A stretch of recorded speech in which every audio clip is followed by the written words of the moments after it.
What's popular YouTube? Another day, another demo. And if you came to YouTube to watch your favorite CSGO YouTuber gush for 40 more minutes about Simple, you did come to the right place. It's another day, another week, another yellow thumbnail, another groundbreaking Simple performance.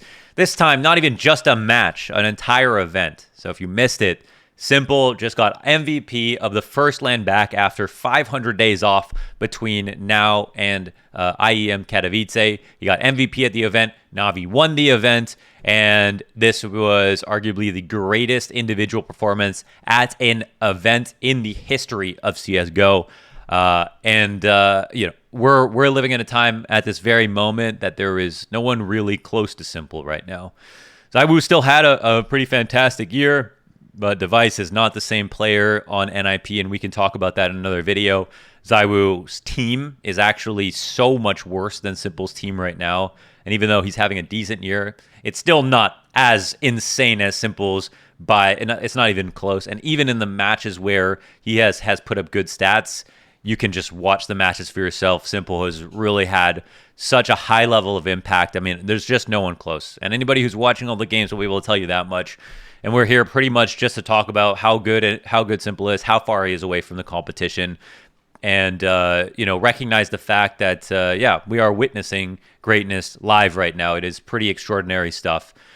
Over the years, I have become less sympathetic to the idea that Simple, maybe has made his teammates worse or is taking up space in rounds. The more I watch him, the more I appreciate how much he actually does and how oftentimes his teammates really just let him down with some of the moves they've made in rounds, some of the periods of time that they've been inconsistent, and how consistent and how smart and how impactful he has been.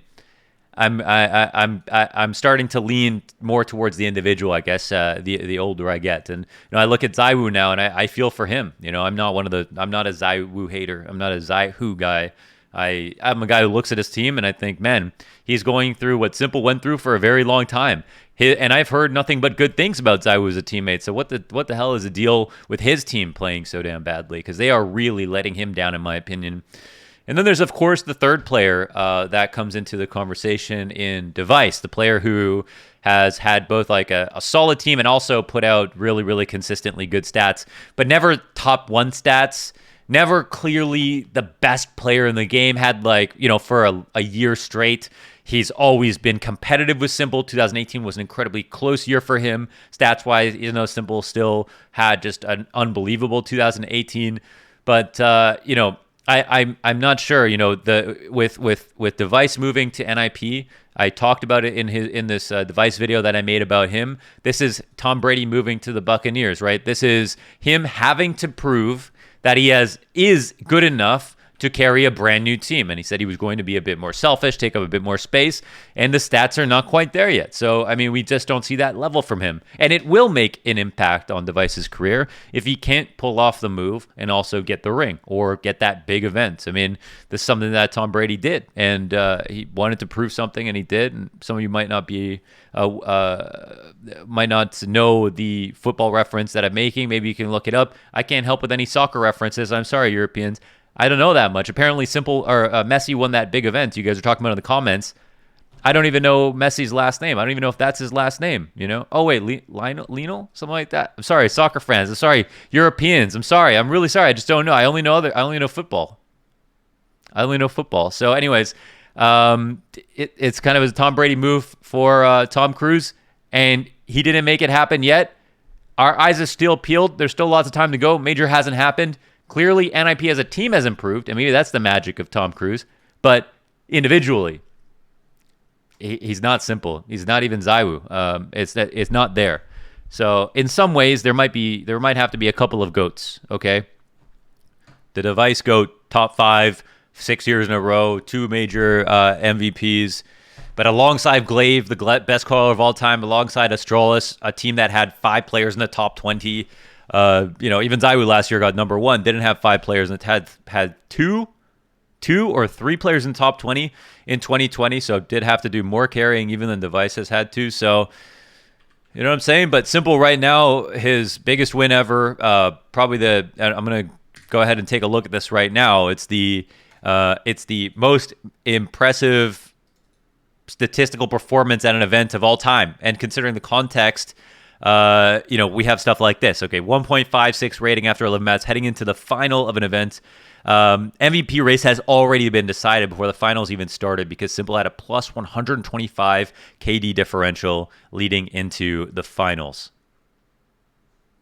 The two players beside Electronic or in between only had 6 maps to show. This is with 11 maps. The only other player that wasn't on his team that had this many maps played had a plus 38. It was Nico. It is unbelievable what we just saw live happen with this performance. A few great tweets here from Peter, who works with HLTV. He's always putting out very good kind of statistical analysis and stuff like that for people to look at. Simple sets a new record with 4 aces at a single event, a world record. That happened here too at the first LAN back. And it's what he calls the best individual performance of all time considering the context. This was enormous. Of course, this is enormous. He's the greatest player right now. He's on the road to becoming the GOAT. And this will be the first time in Simple's career that he actually has a solid team that isn't letting him down, that is almost every bit as good as him, with a core of Bit and Electronic, with going into the player break, coming out of the player break, if they survive it, and when I say survive it, I'm talking about Team Liquid surviving the 2019 player break, should be the favorites at the major. Hopefully not like Liquid, who were supposed to be the favorites at the major. If Na'Vi survive this player break, they will be the favorites at the major. That'll be the first time in history that was really the case in a meaningful way. They'll always the dark horse, sometimes the second best team, too inconsistent to ever be really number one, and or the favorite. And especially with I think the most important thing to remember is that no matter how good Simple has been over the years, the craziest part about him is that over time he's only gotten better and better at facing off against Astralis. I know that sounds crazy, but I think that's actually one of the most important things about Simple over the years. Okay, let's go ahead and take a look at this. Way early on. I don't even know if Astralis existed there, 2016. See, Astralis, 13 maps, 0.96 rating here versus Astralis. Here we have Astralis still the worst team that he played against, but still, obviously, he was owning almost everybody, but still, a team he played against a ton, but his worst and lowest rating. And then we go a little bit farther up, and I don't know why Astralis isn't... it should be lineup, I guess. Wait, it's... Sure, hold on. Something is missing from this for some reason. I can find it here where it shows. It should be, even if this thing is not working right. Let's see. Here it is. 1.30 rating versus the lineup here of the Astralis. And I guess I had to go lineup because they made a substitution. Well, 2018, 2019. No, I'm not sure. That doesn't seem to make sense. Of course, it would be the same core, but a 1.30 rating here, 2019, and then we go up 2020, and then boom, a 1.30 rating again, plus 155 KD differential, the highest of anybody that they played against. You see what's happening here? Simple is getting better and better versus Astral. Don't you love me because I can do this live? I've been looking at this for quite a long time, but yeah, it's pretty insane that quietly, right? Simple has done this. He's not only improved his own game, but he's conquered his specific demons. Astralis, who have trounced him in the major finals, Astralis, who have been the better team. He is slowly getting better and better versus most important and hardest opponents over the time. And of course, this year is a little bit easier than the other years because Astralis are not exactly the same. But hey, Astralis made playoffs at this event. Glaive is back in form. They were no slouches. They were very good. And this is no coincidence either. This is no coincidence. That's an important one right there. Okay, so here it is. Simple sets the record for aces. I don't know if I mentioned that. Amazing. Obviously, he gets the last ace in a final as well. And historic stuff with this 1.56, and probably the best individual performance of all time with the world's best team in attendance. What can you say, man? What can you say about that? And I asked Twitter and I asked YouTube, what's the game that I should do? And I had this game in the back of my head.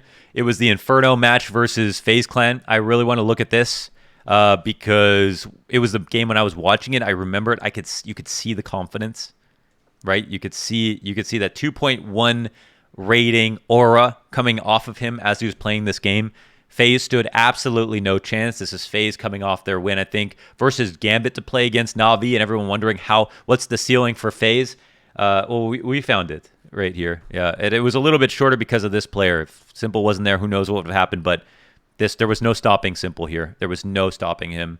And even though we've done a CT Inferno with Simple, this will be even better. It'll be a further ahead in a LAN. It'll be just an insane performance. And I really kept thinking about Kenny S playing Inferno. So I put together a few clips here that I tried to find from over the years. I wanted to find, was it just a cool op base, but also just a couple of rounds where we could look at rotations and just pay attention to Kenny S. Because, right, for me, just before I play this, I just want to say Kenny S, when I've thought about a top 5 all-time oppers, Kenny S is the only player for me, now that I'm thinking of this game in 2 different ways, one a team game, one an individual game. Kenny S is the only other player besides maybe Guardian and then Device, maybe slightly behind that, who could compare to Simple in terms of all-time peak plus some kind of balance between peak and accomplishments. Kenny S has the 2 majors. Simple, it doesn't have his major yet, but Simple's got like probably, more dominance left in him, plus all the dominance that he's had already. He has the same aura that Kenny S had from back then, and some people might not know. That's why I wanted to bring this in. These are clips from 2014, 2015, Titan Kenny S, where he was the most feared player in the world. He was the guy, especially on Inferno, where he would absolutely dominate. Some of the peaks he took were insane. And a lot of people say, oh, he was pre-nerf Kenny S. He could just peak anything. It was part of it, I guess, the way the op was. But, I mean, it's still the same gun. He still showed stuff that Simple can show today and that people can still do. He was honestly, his pre-aims and the peaks that he took were just absolutely pristine. And he doesn't get enough credit for that. In a lot of ways, he looks a lot like Simple in the way that Simple plays. So why don't we take a look at a few Kenny S rounds so people can get a trip down memory lane and get to know what exactly it was like for people to have to play against Kenny S back in the day and what it looked like. This was just an op ace over on Banana. Some very famous aces happened from this position. I think Shox has my favorite op ace from this position, but this is to show you kind of the brazenness, really, of the way that he peaked things.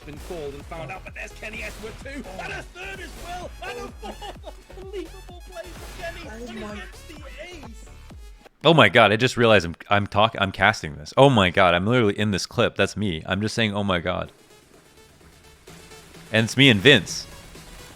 I just realized I'm casting this. Oh, now the fast pushes from Titan have been called and found out, but there's Kenny S with 2, and a 3rd as well, and a 4th. Unbelievable play from Kenny, and he gets the ace. And it's almost like he's looking directly. No way, wait. Saying, whatever you can do, I can do better. Beat that. 4 rounds now at Titan, and my mind's just been blown on this. That's me. He just said launders. No way. What the hell? I'm in this clip. That was amazing. Oh, we were casting from home. Oh, man. This is so long ago. That's actually just hilarious. I don't even know what to say. I was already a YouTuber at this point. Okay, anyways. That was just a random round where that was just who he was. He would just re-peak and peak and peak again and get every kill. Never miss. This is one round, I guess, at... Let's see if I should be going back maybe for this one. I'm gonna mess this up already, but we can look. He was the arch rotator on the map, and he was the guy who was kind of everywhere all the time. And these are the kinds of peaks that he would take, basically. So this was a play that actually Titan did a lot, where they would, kind of run down mid. The cool part about Counter-Strike is things haven't changed too much, There's still these supportive plays where you run down mid and have your opper push in to try to peek alt. You see Kenny S actually just got that kill on the turn back flick. And that's a moment where has nothing to do with the op nerf or whatever it is. It's just like insane. The way he was able to find and stick to people, how quickly he could shoot.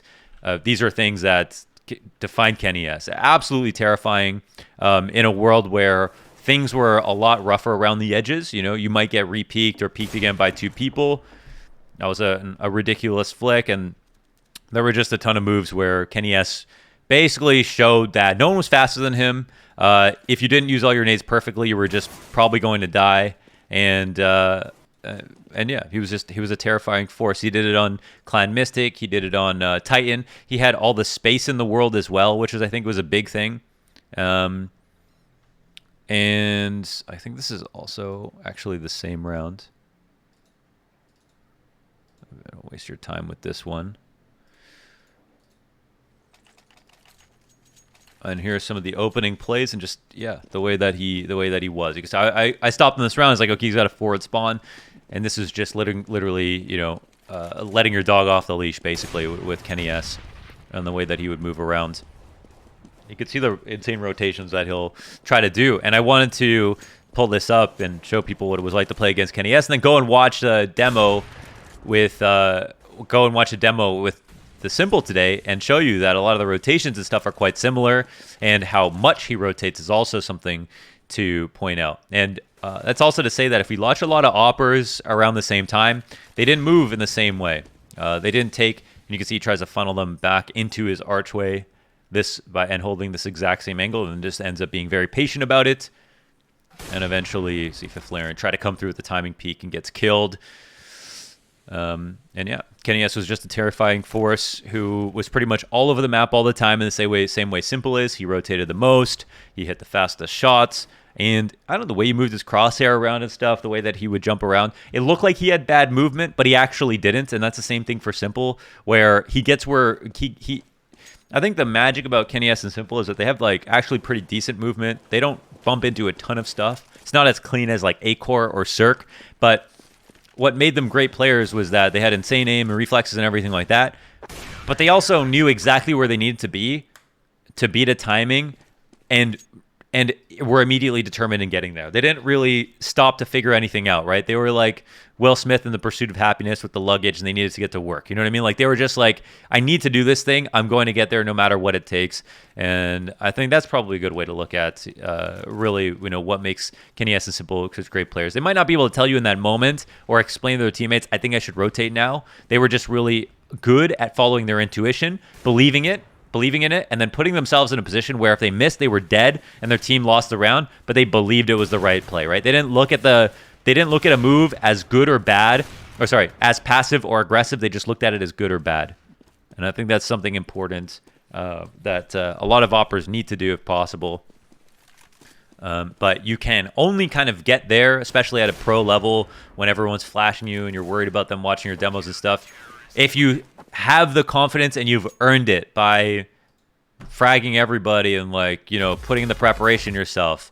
Super funny that it was this. Oh yeah, just once you go over some of the topics before we hop into the demo. But why don't we waste no more time? This video is already going to be so long. But this is going to be the CT side of Simple on Inferno. After watching another opper who, in my opinion, is the only one who has had a peak as high as Simple's, and the same level of fear in other people's minds as Simple does right now, but might not be able to beat Simple in the long run with how good he is and how many years he might have left. Again, the first time we might see Simple becoming the favorite and having a really strong chance of winning the major. I said it before, coming off of this into LANs again, Na'Vi should be the favorite team coming into LANs, which is insane.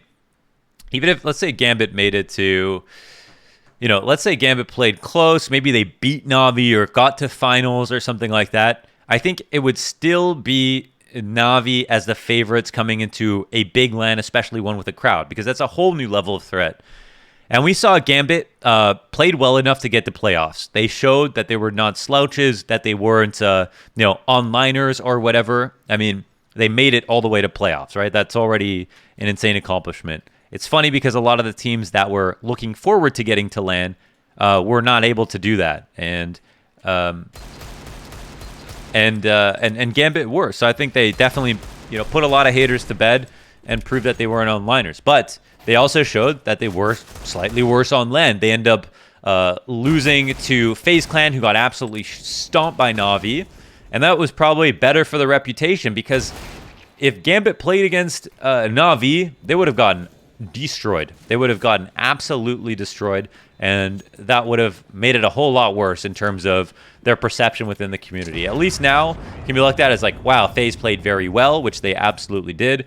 It's impossible to tell how well FaZe were playing and how badly FaZe and Gambit were playing. They could have, when Gambit could have actually 2-0'd the match, but totally threw away Ancient. And I think I would have called that game a throw completely if it was just Ancient. But when we came on to Inferno with Gambit versus FaZe, you got to say it, FaZe played extraordinarily well. And that made Kerrigan look very good. I think it might have been his first time playing against Gambit, which is also pretty special. And yeah.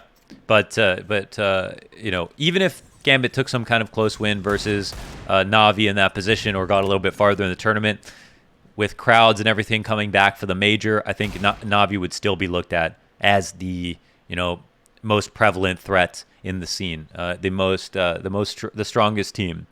Now that Astralis have lost Device, if only Device waited 5 more minutes, huh? Then we would have got to see, because NIP didn't make playoffs, Glaive did. And Glaive did it with not the best team ever. And I think just as important as that the storyline is for Device and his story moving over, you know, his Tom Brady Buccaneers move for Device, it's just as important for Glaive to show what he can do with a lot worse of a team or a bad composition or no elite opper. And Glaive proved a lot at this LAN in a way that Device did not. So I'd just like to point that out. I think it is relevant. And I'm kind of biding my time here as we see a couple of great shots here from Simple or whatever. Wow. Okay, some very nice kills, but no op kills. I want to really get to the point where he's picking up the op. He doesn't get the 3-piece with the Galil, but he does get a couple of kills. 10 grand off the table for FaZe, and now we are off onto the op. And yeah, you know, we know what to expect when it comes to Simple opping on Inferno. Again, we did do the demo recently, but sometimes it's actually great to watch 2 games in a row when with one player in the same position and see the slight differences. Sometimes that's where you learn the most, and you can really find out a lot. Well, I like this heart sticker combo with the I buy power hollow. If only that was like within reach, price wise, for any normal person. Olaf tries to come through with a spam, just gets totally punished for it immediately. And again, we see the big rotation right away. And they were set up in a position, actually, where they left Arch open, and the 2 players in the lane side didn't have to move because Simple was already fortified. He had this, you know, he's already got Electronic behind him who will go and take over pit, and then Simple can leave and no one has to move from their post. And as long as the CTs don't come up and smoke Archway, then Simple doesn't have to rotate. That could have actually pulled Simple's rotation around. We might see that in the future. And for right now, this is where Simple tries to be as scary as possible, as usual. Get the kill on one side of the map, end up on the other. And that is exactly what we saw in the last demo in the early, more establishing rounds as well. And this is the point where your opponents regret rotating off and going to the other bomb site. But this is one where it's very difficult, especially when you have Simple crediting the coaching staff with Blade and everyone else and talking about how you know, they know a lot about what grenades people are throwing, and this stuff is very private information because they can't talk about this in interviews, because if they say, oh, every time FaZe throw this kind of flash and they rotate in this way, then that's huge information. They want FaZe to keep making that play as many times as possible and then rotating off of that quote-unquote read, when in reality it's like a hard call that FaZe have no idea they're being read, that is being read against them. So some of that stuff you can, if you pay attention, like if I were to work for a team as a coach, for example, that's some stuff that I would absolutely pay attention to more. But I'm casting a much wider net where I'm trying to watch as many different players. I say as many different players. I'm literally watching Simple like every other day, but as many players as possible. I'm just trying to get as many storylines under the belt as possible. If I was one team's coach or whatever, I would be watching only their opponents and that team specifically, looking for their own tells and trying to build the game plan off that. But that takes a lot of detail orientation and a lot of time, honestly, and it's hard to do for basically everyone in the world, where the Counter-Strike changes slightly for everyone by the day because of the amount of games that are being played. Another round starting towards B here, and sometimes you're trying to figure out where the gap is in every single round and where you start off your spawn. You know, if Simple has a forward mid spawn, he might not make this play in this round, but He's going to go ahead and try this. And here he's nading specifically to bounce off the wall so that it lands right behind the half wall in case somebody has come up close. And they fall back because there is the huge risk that if someone had walked up close in that timing, that they could flash and peek and take them both down. If you're wondering why they fell off when they didn't actually need to, just because the molly was there, doesn't mean that was actually the only threat. The entire game at this level comes down to timings, really. I've even heard a pro player say, like, that is the most important part about CS. In my opinion, I think that reduces it a bit too far. I wouldn't say it's the most important part about CS. There are just too many things that are all so important, but timings is one that is specifically emphasized at the pro level, where you are seeing two teams who are almost the same the last time they played play against each other again. But this time, you know, slightly different move here, slightly different move here, created timing, exploited timing, you know. And I think one of the best examples of a team that tries to break timings as much as possible to the point that looks like gimmicks is Furia. They built their brand on this, but it's actually quite effective. Another team or person, in my opinion, who does this are Na'Vi. They are not quite as, I don't want to say gimmicky. They don't have as many like set strategies to try to break timings in the way that Furia does, but Simple in himself is trying to constantly perform that deep rotation, that very committal rotation at just the right moment where you're going to have the easiest shot ever and the other team is going to be scratching their heads wondering, where did we go wrong? Why are we so obvious? And it is still a little bit of a black box as to when Simple is making those moves and why. And some of that stuff will come down to their insider knowledge about coming from the top, from Blade or from Boomich or whoever is helping them prepare at the time, and their analyst staff as well. And also Simple, as he mentioned in an interview, talking about how he tries to remember as much as possible about what he did last time versus the very same teams, and remember that the team that he's playing against are going to try to go one step further the next time they play. And he says that he's constantly trying to recall that information. Now, I know this is conjecture, but I will go out on a limb and say that a player at this level, operating at this frequency, the one that Simple is on, is not actively talking to himself about every little move. He is an extraordinary level learner in Counter-Strike. He's probably got the highest court IQ of any player in the game. A lot of this stuff is incredibly fluid. I'm sure he wouldn't be able to go out and describe every single decision he makes, because even in the act of consciously trying to calculate it, he's going to lose time. And I think that is a common factor with a lot of top athletes and a lot of top elite level players in CS and everything else in games that aren't turn-based, that are very fluid. They're going to be able to make decisions that require a lot of thinking without thinking at all. It's all going to happen subconsciously. That's what makes them a little bit faster, a little bit more confident, and a little bit better in ways that we can't understand. And when we talk and analyze, it actually only makes them look more amazing, because we're like, wow, that took me 5 seconds to think about that. He did that in a fraction of a second. But we all are capable of that to some degree. We all do that in different ways. It's just that players of this caliber are doing it consistently, for longer periods of time and at a higher level, and maybe a little bit faster as well. So here's another rotation out towards B. And one of the main things I want to focus on in this game is the confidence aura, all right? It is true that for all of the greatest oppers, especially of all time, and there's a couple of exceptions for riflers, maybe Axel right now has that kind of, he's got a fear aura around him. Cold Zera back in his day probably, or definitely had an aura where he was probably going to get 3 kills. You were afraid to go for the refract because you knew he always get 2. Simple has that right now. Kenny has had it back in the day. It is this ability to take peeks that no one else can. And if somebody else did, who didn't have the same fear aura, they would die.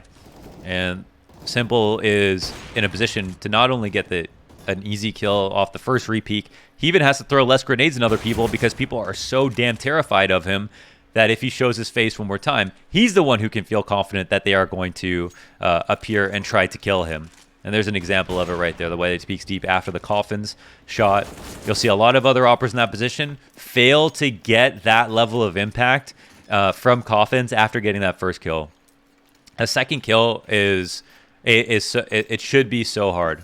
But here's another position where FaZe completely expected him to be on A, and he went out and got it on B. But I think it was in this game where the most egregious version of this play happened, where Simple was literally re-peeking mid, which is something that we haven't done for years. Okay, we used to shame people on ESEA for re-peeking, or for NA pros for re-peeking. That was a big thing where that was kind of the cardinal sin of Counter-Strike, was re-peeking, no matter what the angle was.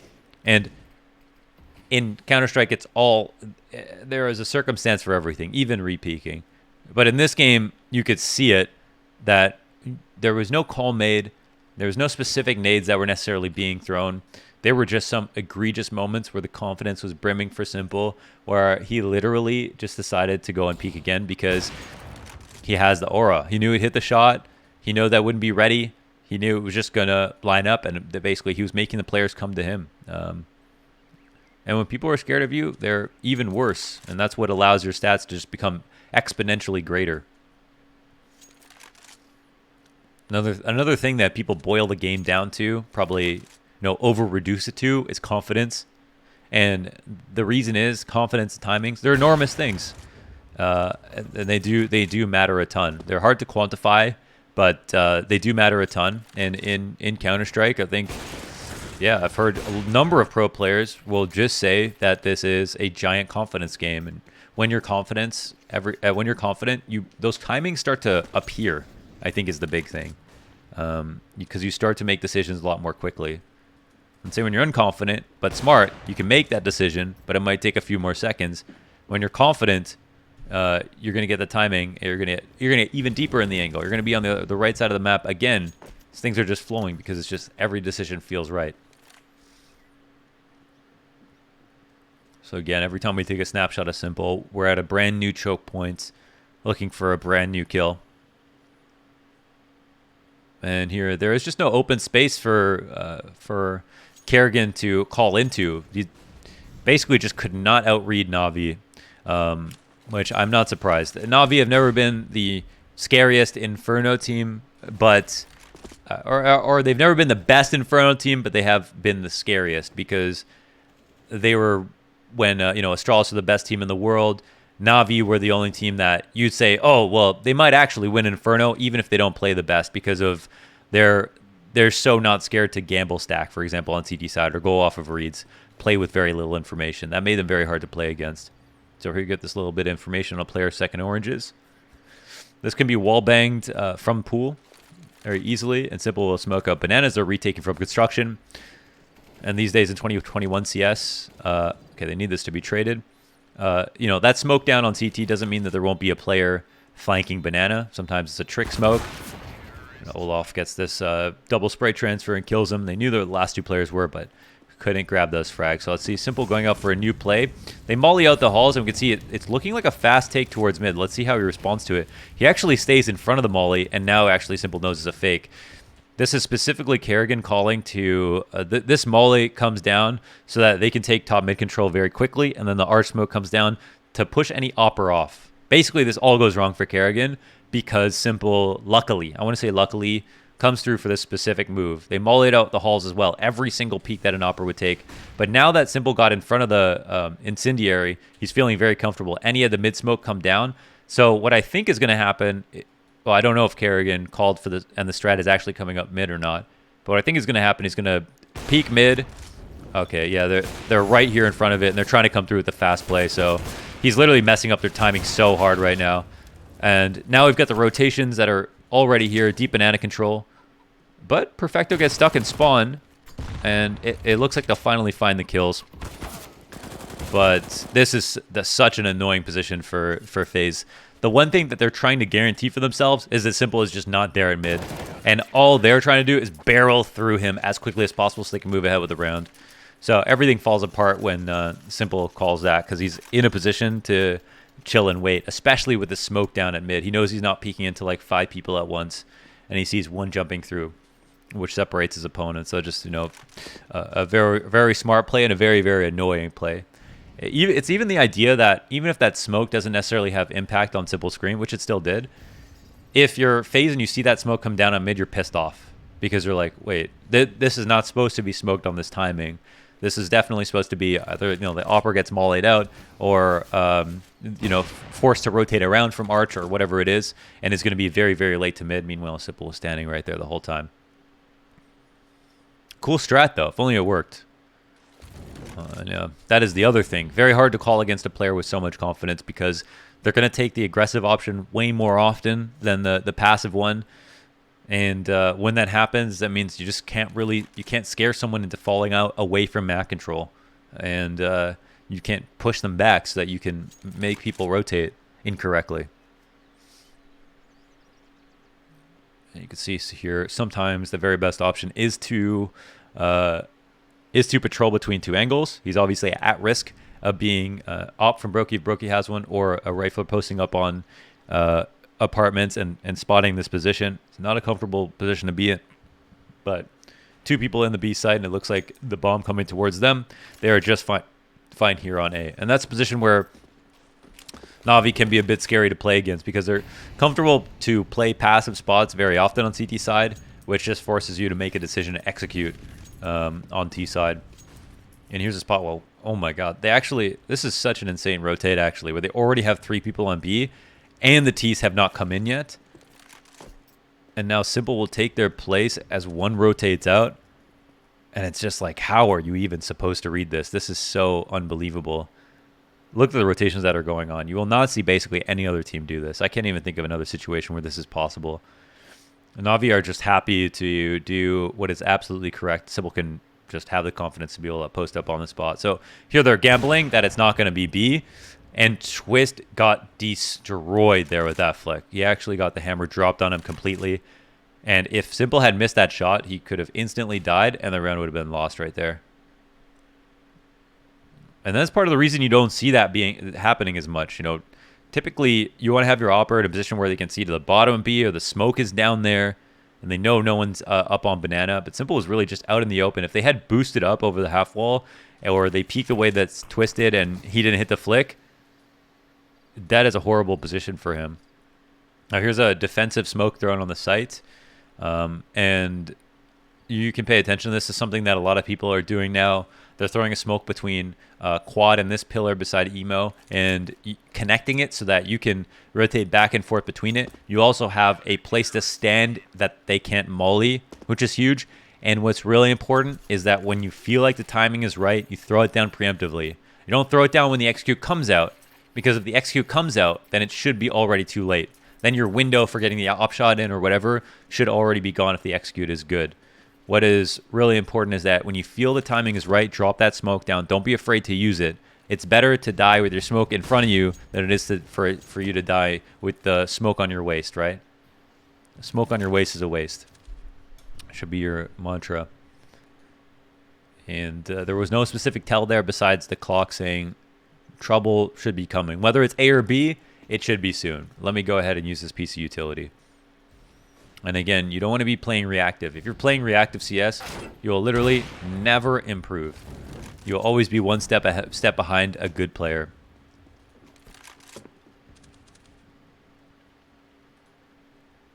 Here's that kill on Rain. And I think this next shot, if I'm not mistaken, was a pretty beast flick, but oh my God, this actually broke you before he's even able to jump. Oh my God, another 4 kills here.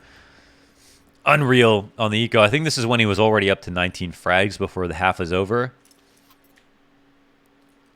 Sent the poor tournament to a technical pause with that last shot. And yeah, that's decimated them. Very, very simple stuff here from Simple. And what is one last round for the road. Simple peeks into ult to the teammate inside boiler. We see when he's doing this, usually he has a teammate inside boiler. And that was a position where I was like, oh my God, he literally just re-peeked mid. Like people don't do this outside of pugs anymore. Like literally in your matches, you're taking a peek here at mid in the beginning of the round, opening play with a teammate pushing down with you. And then because of the ult timing of a player coming up ult and then peeking you at mid, you don't peek mid anymore. You rotate around to boiler to try to suss things out. You wait for a mid-round situation where you feel like banana's being taken to go on peek down mid. You don't just do the peek that Simple just did unless you are feeling it to a degree that like basically no one is besides him right now.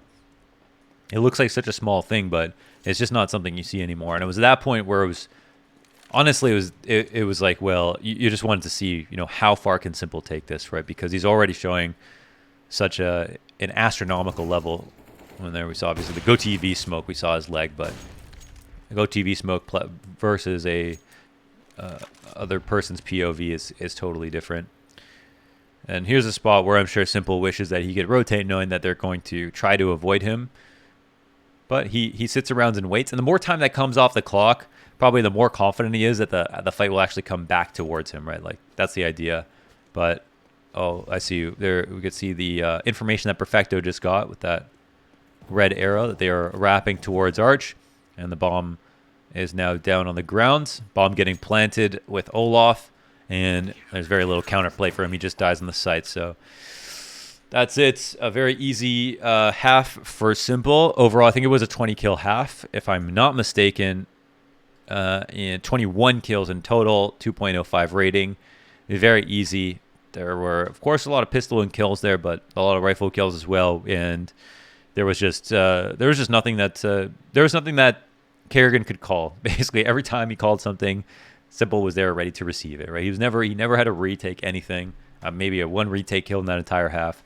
Just Mr. Right Place, Right Time as usual, and dumpstered the whole goddamn event. So what can you say about that? Unbelievable.